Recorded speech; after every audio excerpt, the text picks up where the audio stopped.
Hey guys, Chris Miles here, anti-financial advisor.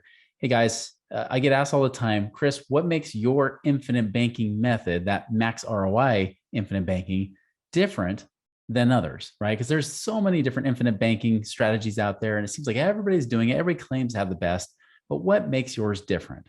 Here's one simple answer, guys, is really our commitment, 100% commitment is to get the best numbers, the biggest bang for your buck, so you have the most cash value possible, the biggest return, that max ROI possible on these infinite banking policies, right?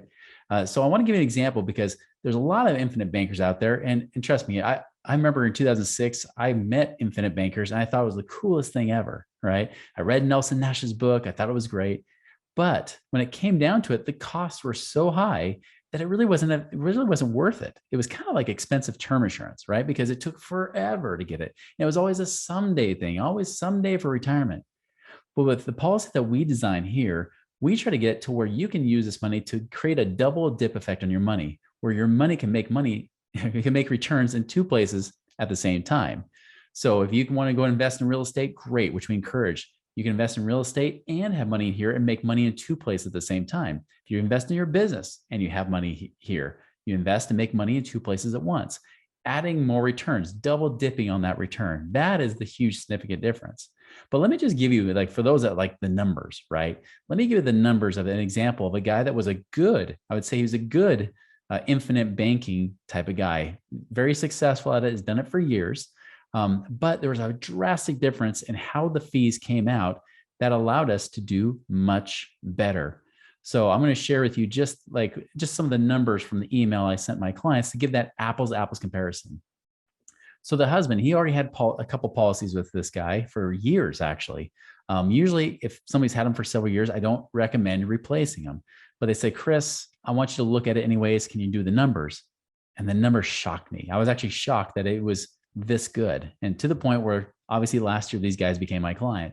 So the other guy, the combined cash value, the projections based on the companies, right? The company's projections after 20 years from now was going to be just over $3 million. Between him and his wife, they're putting in about about 150,000 a year between both of these policies. So they would have about $3 million after another 20 years. They've already paid into it, right? But with me, with that same plan, notice it's almost $4 million. Therefore, the difference is $895,000, almost a $900,000 difference between ours. Again, putting the same amount of money in, but getting so much more cash. Oh, and as a bonus, he has another 1.7 million of death benefit at that point too.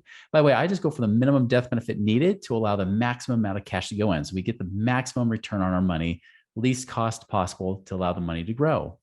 But despite that, we still had more death benefit and more cash value. So about $900,000. Now, if you think that wasn't awesome for 20 years, that's pretty good. I mean, that's an average of about, about 45,000 a year, right? But even better, his wife's was bigger than that. For her, he would have had about 3.6 million. So between the two of them, they would have had about $6.7 million in there. But I would have about 5 million in this one. So between the two of these policies, they would have almost $9 million versus $6.7 million, right? So again, difference of 1.35 million. So the difference between these is now, well, over $2 million, right? Actually, it's about $2.25 million difference. So $2.25 million, $2,250,000 difference between these two, putting in the same money, doing the same things, but just doing it better, more efficient. And of course, she got another $2.8 million of death benefit.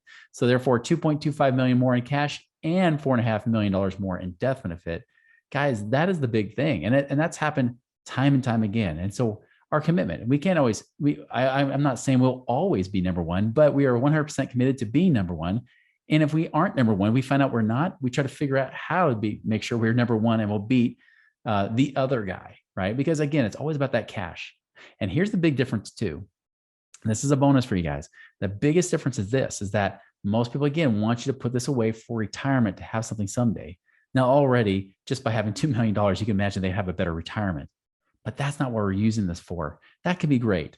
But we're actually using this money to go and buy real assets like real estate, things that create much better returns. So you don't just have your money sitting here earning a 4 or 5% average return sitting in the whole life policies. Instead, we're making a lot of times double digit returns on our investments and adding another few percent a year because of the money we're earning inside the whole life plan. So if somebody says, hey, I'm making 10% of return per year on my money with investing in real estate or in my business or wherever it might be, they're adding another at least 2 or 3% net return on top of that with using the whole life versus using their savings account. So now they're making 12 or 13% a year instead of just 10. Now, again, the numbers are all, again, I'm just talking about numbers, and I don't like to say a lot of numbers when we're just talking about these videos here. But the big difference is this, is that we are 100% committed to giving you the best numbers, the best cash value possible with the money you're putting in, the most efficient possible, so that you can turn around and create more wealth today. So guys, I hope this is useful. Again, if you've got questions, you can reach out to us at moneyripples.com and request to see if you need to analyze the numbers you have, or even if you've been looking at other numbers, you want to see how somebody else's numbers measure up to ours, test us, try us out. We love to be able to see, who comes out better, because honestly, it comes down to the numbers. It's up to you to decide what's best. So guys, I hope you make it a great day. We'll see you later.